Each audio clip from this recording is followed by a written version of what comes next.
Okay, thank you to the organizer to invite me for this talk. This will be quite tough, and hard. So I will do my best to make it understandable. So I am talking about cumulants. Cumulants is quite old concept that was introduced by Laplace in about 200 years ago, and to demonstrate central limit theorem that everybody knows. But after that,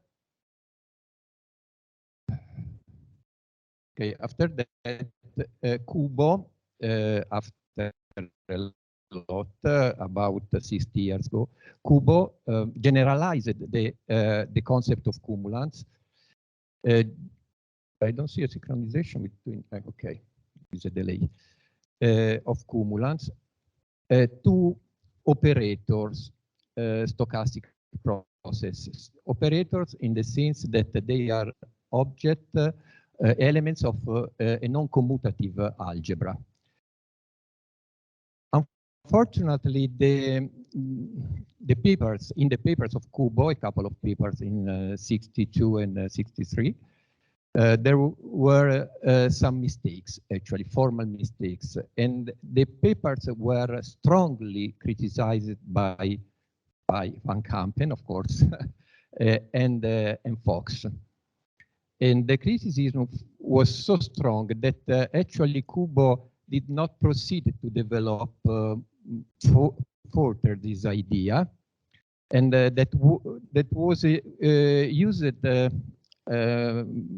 then by other researchers, but just for specific cases where they made a lot of calculation, analytical calculations for the specific case considered, without using the general framework of the theory that is, for I think,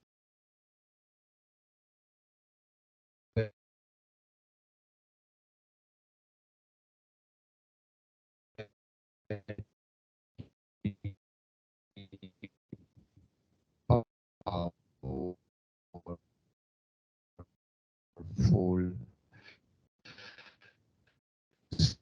So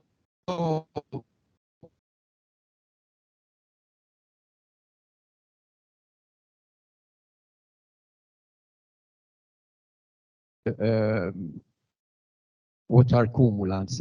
We have to start from the characteristics function that is a Fourier transform of the probability distribution function for a multivariate random variable. So you have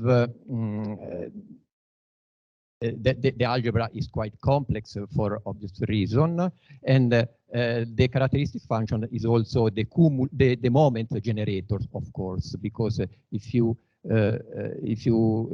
develop in power series the exponential, you get a power series of moments, joint correlations. In the continuum limit, if you have a random multivariate process in the continuum limit, it becomes a stochastic process. Of course, the parameters can be the time, as usual, and so you can extend the concept of characteristic function in the continuum limit in an obvious way.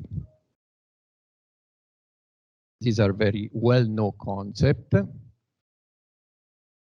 And if you have, for example, a variable that is the sum of our multivariate random, for the sake of simplicity. So the fourth cumulant is given as the fourth moment, and this expression is very known. If you have a Gaussian process, the fourth cumulant is equal to 0. So the joint correlation function with 4 times is given in terms of the autocorrelation functions, the cross correlations. That's the very no point. This is So fundamental property of cumulant relate on the property of exponentials. That is not satisfied in the case where you are using operator as stochastic processes. So let us assume that we have an equation of this kind where omega is an operator. For example, this could be also integrating, you get this expression, and then this is the integration and the average over the stochastic process xi. So in the, sorry, jumped, I don't know where. And okay, in the xi is a stochastic variables, and then you average the stochastic variables, and then you get something like that. This looks like a characteristic function actually, but here we have an operator. You can get this equation, partial differential equation, for example, for a system like that in interaction representation. So it can be a quantum system or a Wheel equation or something like that. So you can define as a moment generating function or generalized correlation characteristic is the evolution operator of the probability distribution function. So you can see that this is not actually the Fourier transform of the probability distribution function. This is directly the probability distribution function in some way. So you can proceed further and you can define the cumulants just with this equation, assuming that this can be equal to the exponential of the cumulant generating function that can be expanded in cumulants, of course. And but the problem is that if you have, for example, the problem is that in general the fundamental property of cumulant does not hold, because the exponential of a sum is not equal of the product of exponentials, and this is the property that we want to preserve of cumulant. Otherwise, cumulant are useless actually.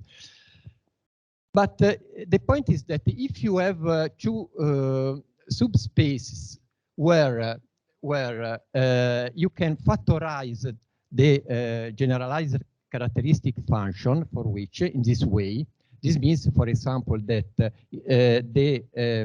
omega, that is a stochastic operator in this subspace, the instance of omega are independent of the instance of omega in the other subspace, so you have a factorization. In that case, if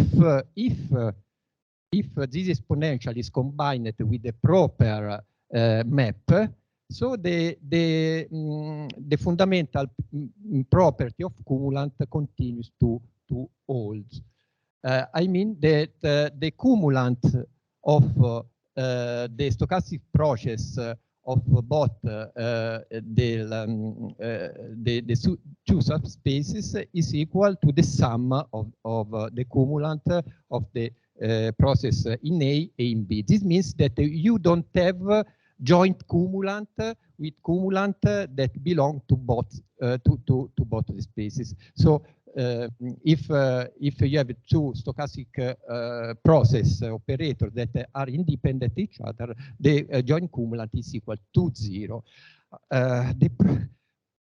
To have this, we have to define, to set the constraints for this map, that is a projection that you have to combine with the exponential to recover this fundamental property of the exponential. But this fundamental property is not also only in the case you can factorize the generalized characteristic function. That is the point. It's not a general property, but it's just when the characteristic function factorizes, you are interested usually in this case because it means that you are that in this case you have independent processes. So first point is that the M projection must be idempotent, is a projection. Then this is very important. The M projection is defined is is a mapping of element of a given spatial basis. The first point is to identify the basis.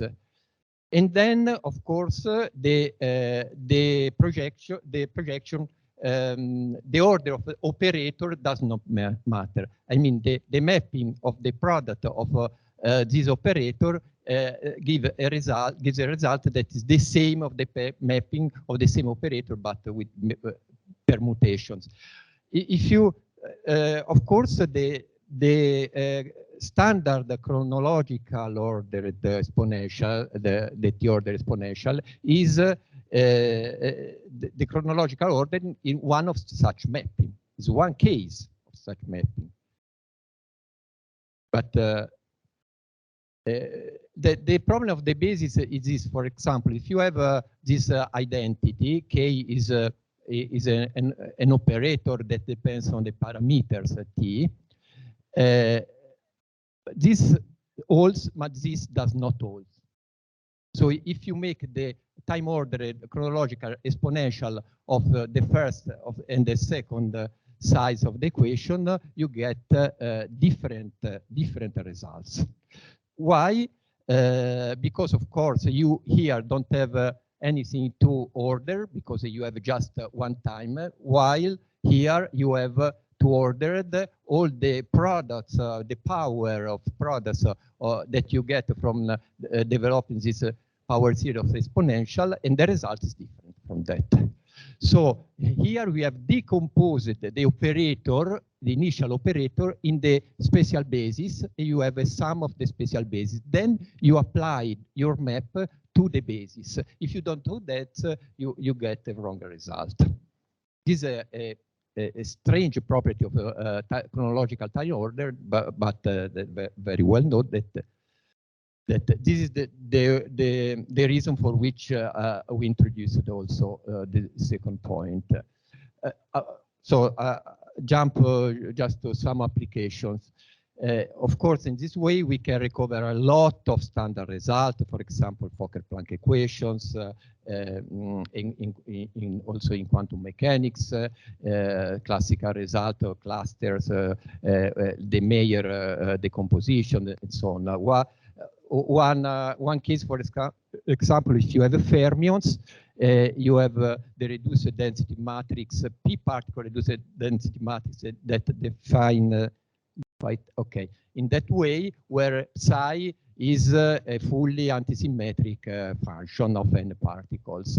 This can be generated by these generators, of course, and this looks like a characteristic function. Actually, this is a characteristic function where the exponential m exponential is combined with a mapping, m projection, that makes an order such that all the creation operators stay on the left in the product, in the product power that you obtain from here on the left, and all the annihilation stays on the right side. And then you have also the antisymmetrization given by the average over psi.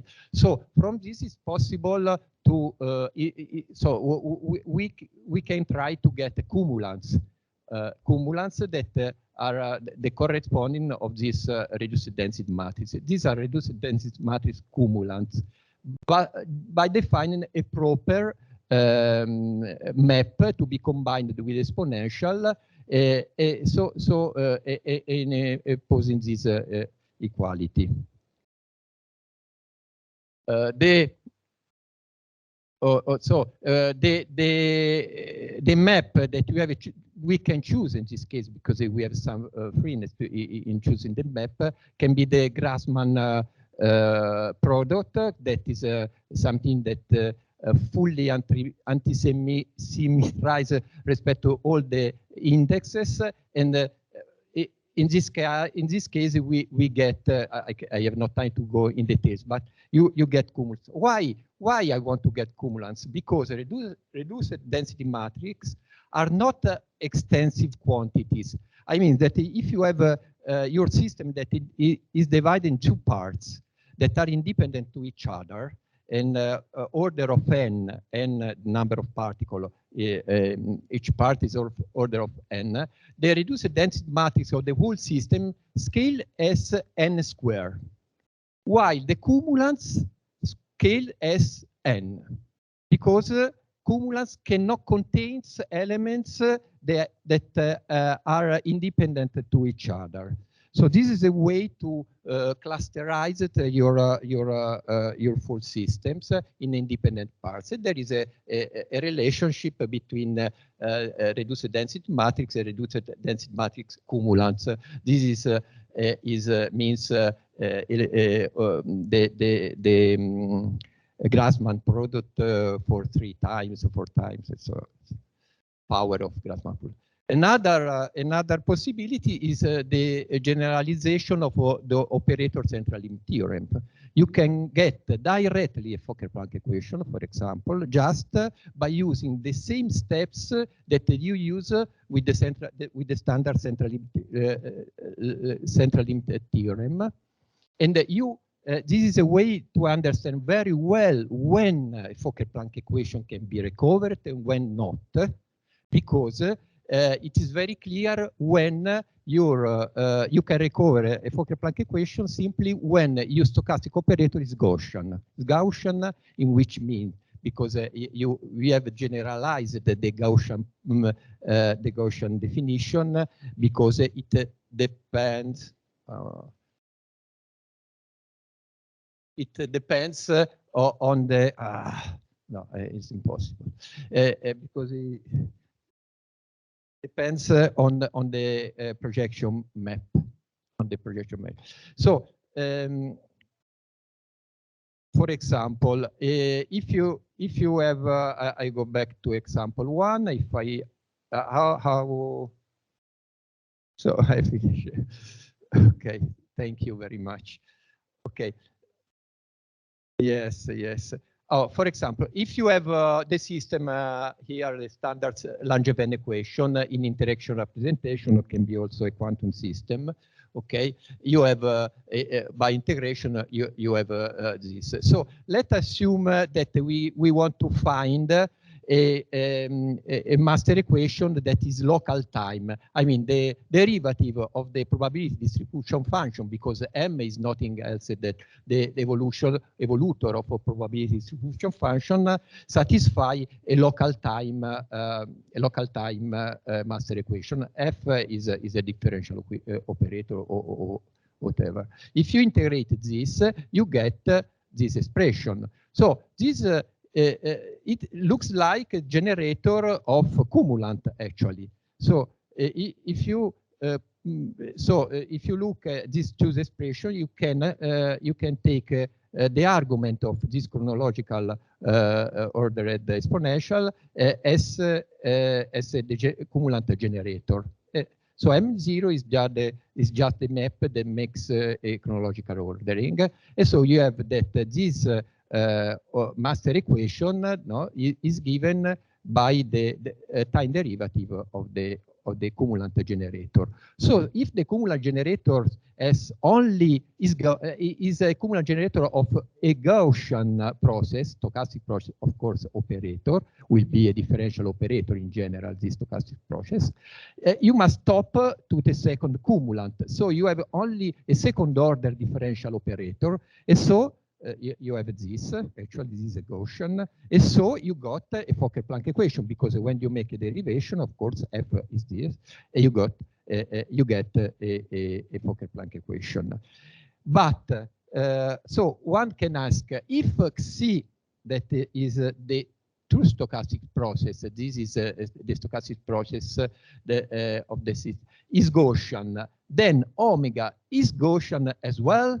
That's the fundamental problem. So if C is Gaussian, When we get the Fokker-Planck equation, it's very easy to answer that, because we have that the fourth cumulant must be equal to 0 to be Gaussian, is given by the standard relations with the moments, no? With the moments. And but if I go to if I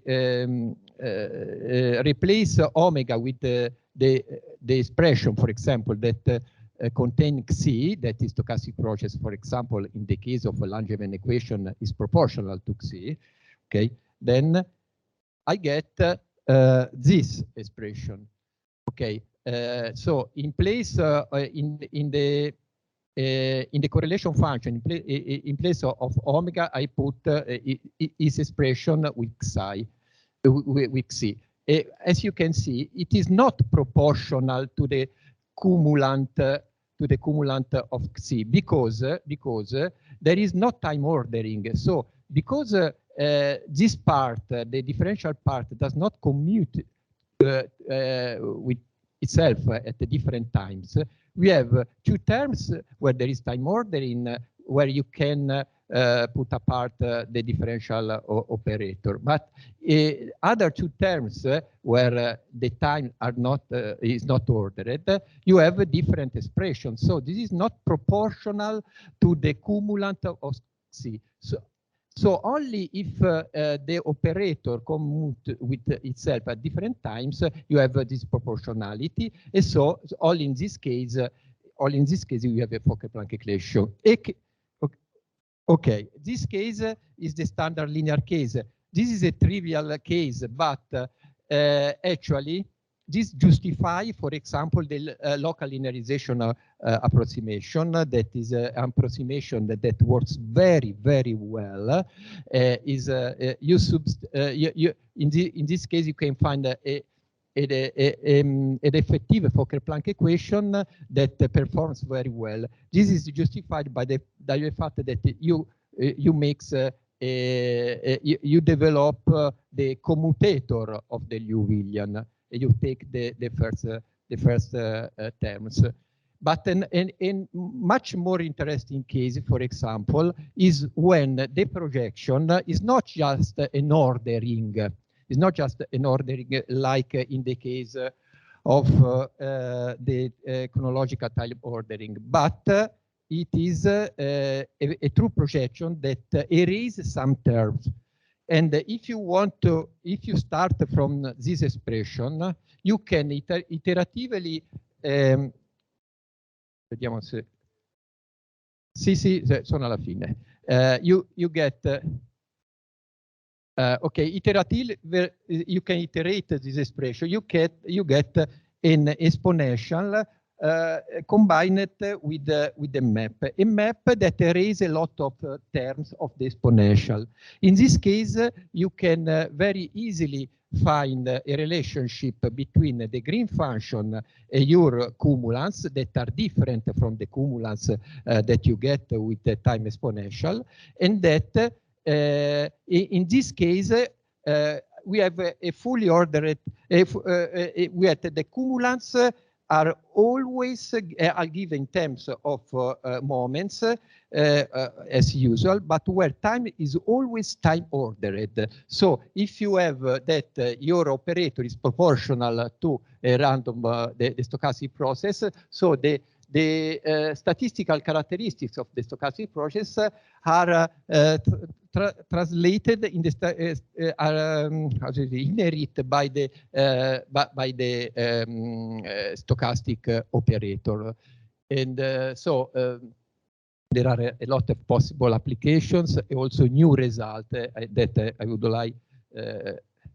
My intention was to show you, for example, and then I close. If I have this very trivial equation where Xi is general, but with the only properties that the cumulant that means also the independence condition is such that this is a mainly function of the difference of the first and last times. This is a time ordered time. So in this case, you can get an exact result. This is an exact result for the probability distribution function. Also, say this function is power law or whatever. This is an exact result. From this result, you can see that when epsilon goes to 0, so you have the standard second order approximation, but that also only for times that are not so large respect to the decay time of the system, and so on. So you get all the standard results, but also new results, because for me it's the first time that I see this master equation.